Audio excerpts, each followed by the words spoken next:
Pursuant to Rule 40D of the Rules of the Republican Party, I formally declare President Donald J. Trump and J.D. Vance as the Republican nominees for President and Vice President of the United States. Donald Trump has, and he will, make America successful again.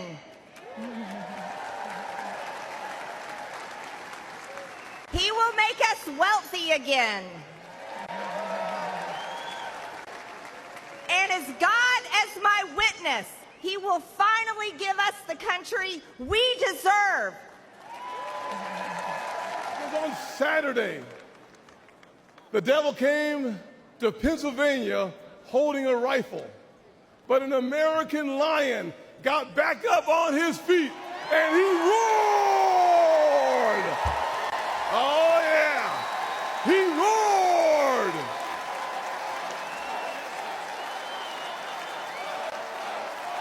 Yeah, yes he did. Even in our darkest days, we have never once given up hope. So don't quit on America. If we lose this country, where else will we go that provides more freedom and opportunity for our kids and our grandkids? And I've got 3 grandkids, and I'm counting on a whole lot more. And yes, democracy can be messy, but there is a great invisible strength to a people's union. Go to any grocery store, buy eggs, buy beef, buy milk. Even housing prices have skyrocketed. All Americans deserve a shot at the American dream. But under Joe Biden's debilitating economic policies, far many Americans, far too many of them, that dream has slipped away. But under President Trump, all of this will change. Please welcome the next President of the United States, Donald J. Trump.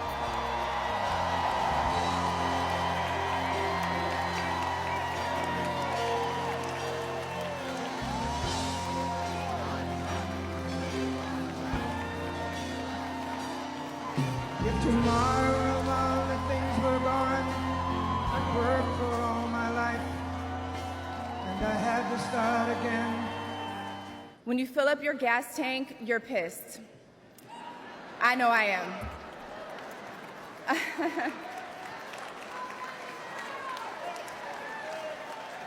And when you turn on the news, you are just exhausted.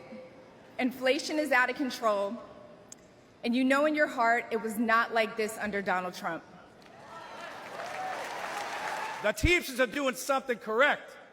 If the extremes in both parties think I shouldn't be on this stage.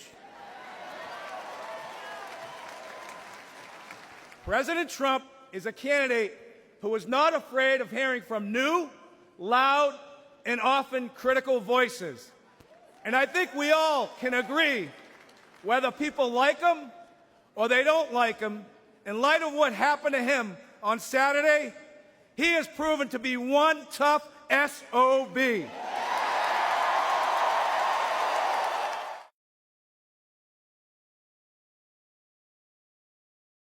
Now, Baby Doll's got a prediction for everybody here, and here's the prediction. Baby Dog says we'll retain the House, the majority in the House. We're going to flip the United States Senate. And overwhelmingly, we're going to elect Donald J. Trump and J.D. Vance in November. If you want to seal the border, vote Trump. If you want to restore law and order in this country, vote Trump. If you want to reignite the economy in this country, vote Trump. If you want to revive national pride in this country, vote Trump. If you want to make America great again, vote Trump. Many of you know I was the survivor of a politically motivated shooting in 2017. Not many know that while I was fighting for my life, Donald Trump was one of the first to come console my family at the hospital. That's the kind of leader he is. as a result of Joe Biden's presidency, your family is less safe. Your children are less safe. The country is less safe. But here's the good news. We can fix it. And when Donald Trump is president, we will fix it. I'll start by making one thing perfectly clear. Donald Trump has my strong endorsement, period. We should acknowledge that there are some Americans who don't agree with Donald Trump 100% of the time. I happen to know some of them. You don't have to agree with Trump 100% of the time to vote for him. Our enemies do not confine their designs to between 10 a.m. and 4 p.m. We need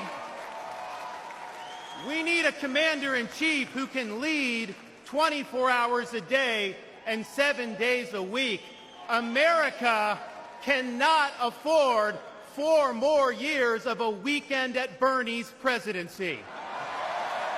We cannot know what the future holds, but we know damn sure who holds the future in his hands.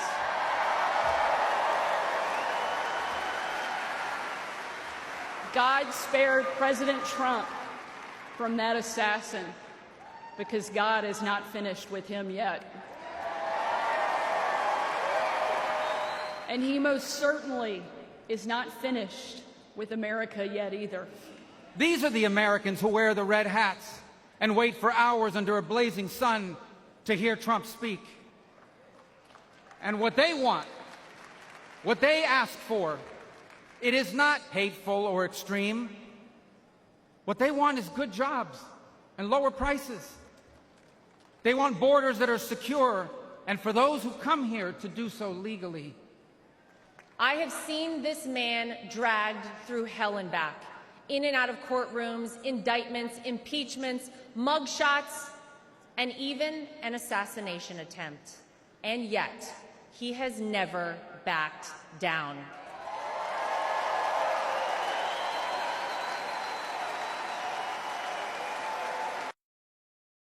Oh, the swamp draining will recommence soon, and I will be President Trump's strongest ally in Congress. We are on a mission to rescue and save this country, and we ride or die with Donald John Trump to the end. Yes, indeed. This morning I did walk out of a federal prison in Miami. Joe Biden and his Department of Injustice put me there. Tonight I'm here with you in this beautiful city of Milwaukee. I've got a very simple message for you. If they can come for me,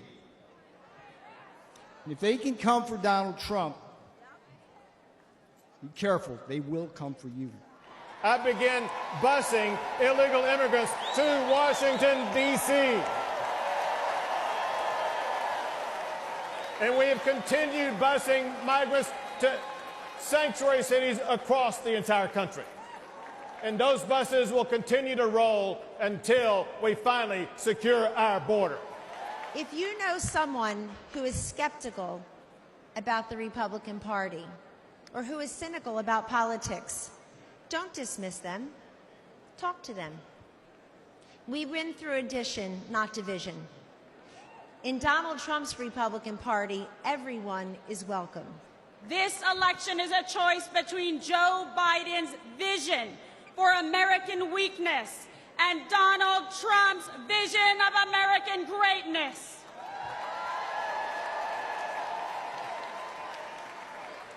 Donald Trump will once again make our country strong, safe, and prosperous. When Hunter and the other service members' bodies were returned to the U.S. in Dover, Delaware, Joe Biden met the plane. But he made the occasion more about his son, lost to cancer, than our sons and daughters, lost on his watch. Worse than that, he has never said their names out loud. And during last month's debate, he claimed no service members have died during his administration. That hurt us all deeply. Remember, my father didn't have to run for re-election this year. He doesn't need the money, the fame, the power. Frankly, he doesn't need the witch hunts, the phony investigations, or the political prosecutions either. But he knew he had to run if there was any chance at saving America. It's safe to say that neither JD nor I expected to find ourselves in this position. But it's hard to imagine a more powerful example of the American dream. A boy from Middletown, Ohio, raised by his grandmother through tough times, chosen to help lead our country through some of its greatest challenges. I am grateful to all of you for the trust you have placed in him and in our family. They said he was a tyrant. They said he must be stopped at all costs. But how did he respond? He called for national unity, for national calm, literally right after an assassin nearly took his life. And my message to my fellow Americans, those watching from across the country, is shouldn't we be governed by a party that is unafraid to debate ideas and come to the best solution?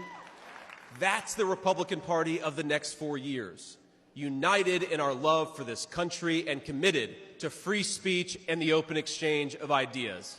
And so tonight, Mr. Chairman, I stand here humbled, and I'm overwhelmed with gratitude to say I officially accept your nomination to be Vice President of the United States of America.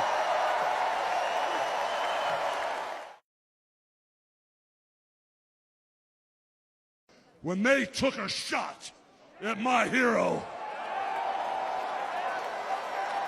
and they tried to kill the next President of the United States, enough was enough.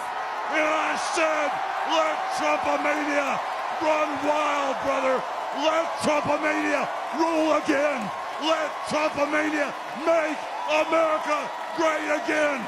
He turned down the most obvious opportunity in politics to inflame the nation after being shot.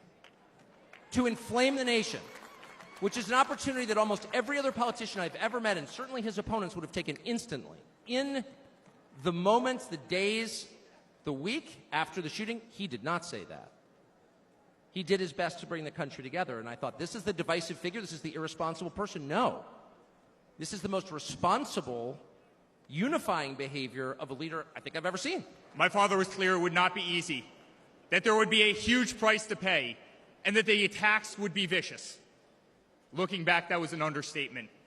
The made-up Russia hoax, the sham impeachments, the efforts to destroy an unbelievable company, a company that I run today, the efforts to cancel us, to silence him, to gag his free speech, and to drag him through every radical left courthouse in America, to take his life. Yet through it all, he's shown unwavering courage and determination, not just in public, but in every private conversation with me and our family. He stood tall, fueled not by personal ambition, but by a profound love for this country and a love for all of you, the American people. Friends, delegates, and fellow citizens, I stand before you this evening with a message of confidence, strength, and hope.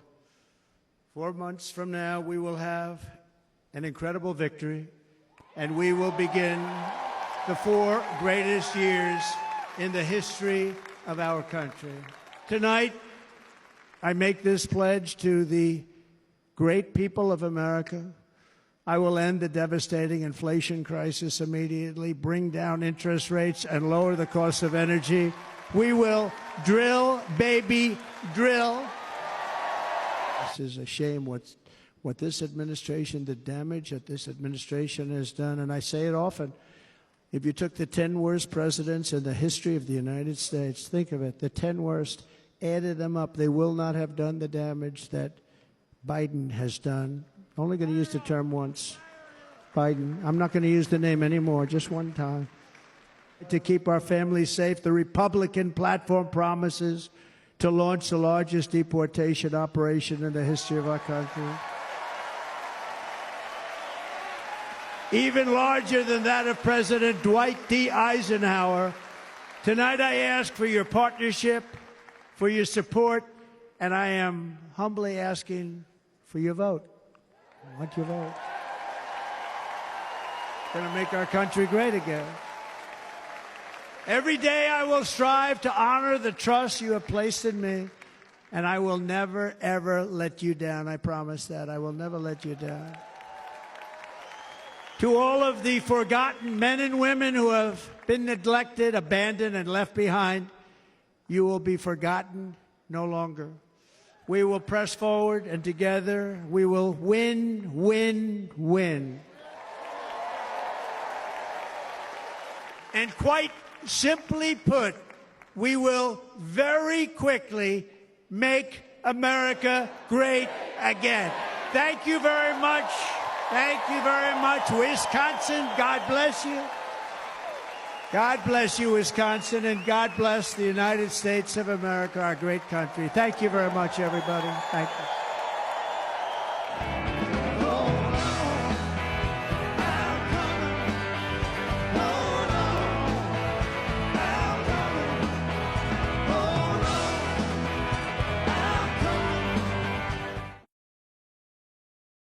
And I'll just stop with this. I'm not always convinced that I'm on the right side. I've been on the wrong side many times.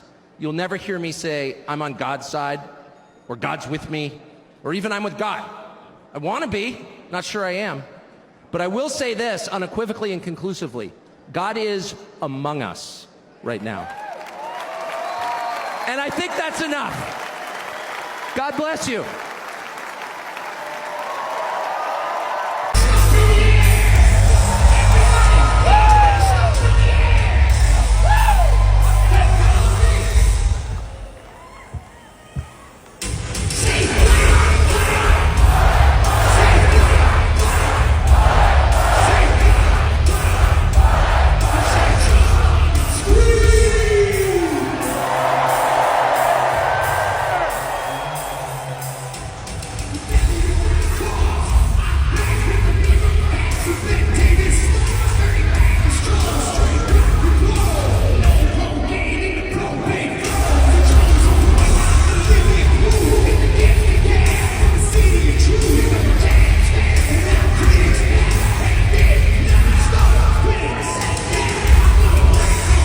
In my life, I had a guardian angel by my side.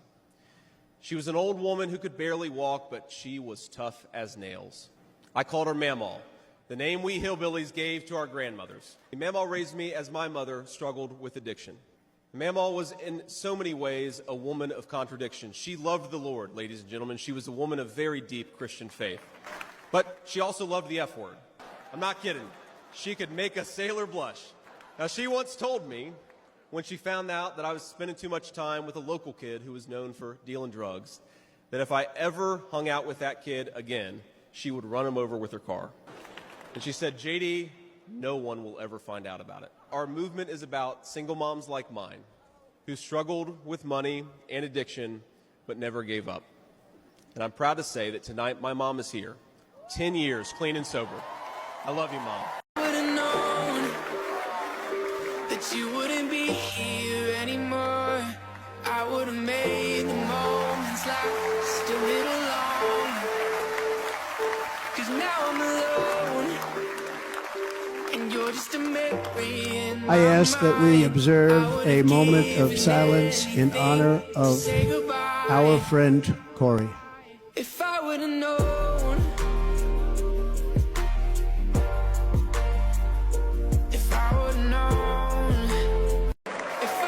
The 2024 Republican National Convention has officially wrapped up in Milwaukee. Here are the biggest moments from the event. First-term Ohio Senator J.D. Vance accepted the Republican Party's vice presidential nomination in a speech on Day 3 of the RNC. Vance, who turns 40 next month, is the first millennial on a major party presidential ticket. Kai Trump, daughter of Donald Trump Jr. and granddaughter of former President Donald Trump, spoke at the convention to show the side of her grandpa that people don't often see. The 17-year-old spoke about the heartbreaking experience of seeing the former president shot over the weekend. Nikki Haley was booed by some Republicans as she took the stage on Day 2 of the RNC. Haley wasn't originally slated to attend, but Trump said in an interview before the convention that he would consider extending an invitation to her. Her appearance symbolized a united GOP front in which even Trump's fiercest of enemies support his White House bid. In his first speech since his assassination attempt, Trump urged for unity, safety, and another 4 years in the Oval Office. The former president formally accepted the GOP's nomination for the 2024 election. Trump put blame on the Democratic Party for fueling political divisions at a level that nobody has ever seen before among the American electorate.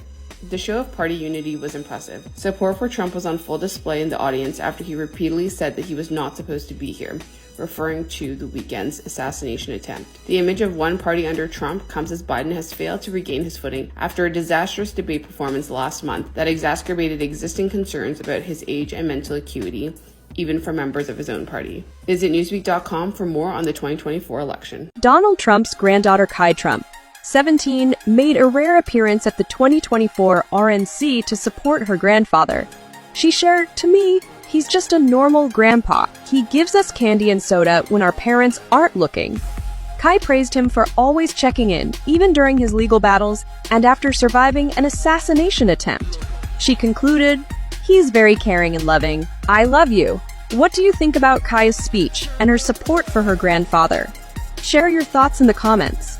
To all the Gen Zers watching this convention on TikTok right now, I have a message just for you. You don't have to stay poor. You don't have to accept being worse off than your parents. You don't have to feel aimless and unhappy. You don't have to support leaders who lied to you and took advantage of you for your vote.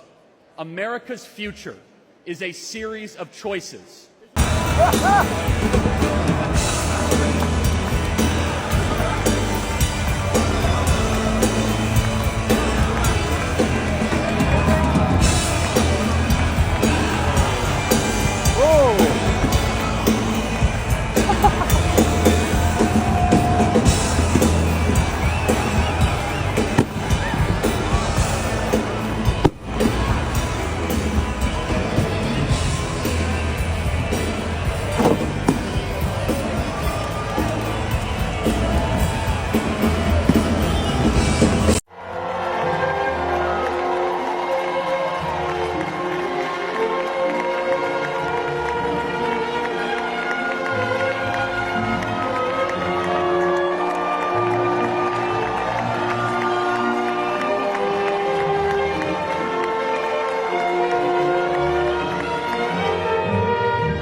To all my friends back in Detroit who are Democrats, I want to ask you just one simple question. You can't deny the power of God on this man's life. You can't deny that God protected him. You cannot deny that it was a millimeter miracle that was able to save this man's life. President Donald Trump, he came during his birthday weekend. Let me ask you a question. Grand old party, what would you do for your birthday if you were worth $6.7 billion? What would you do for your birthday? Would you come to Detroit? Would you come into the hood? He came to the hood because he cares about average, everyday Americans. To the hills of Tennessee, across the plains of Texas, from sea to shining sea. Detroit to Houston, and New York to LA. There's pride in every American heart, and it's time we stand and say that I'm proud to be an American, where at least I know I'm free, and I won't forget the men who died, who gave that right to me. The bottom line to why we're here, the bottom line to every single thing that's going on in this great country today is one thing.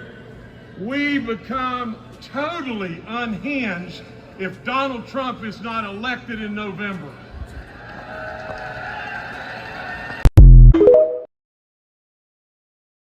Before I finish my remarks, I want to do one thing, and that is salute our president. Donald J. Trump.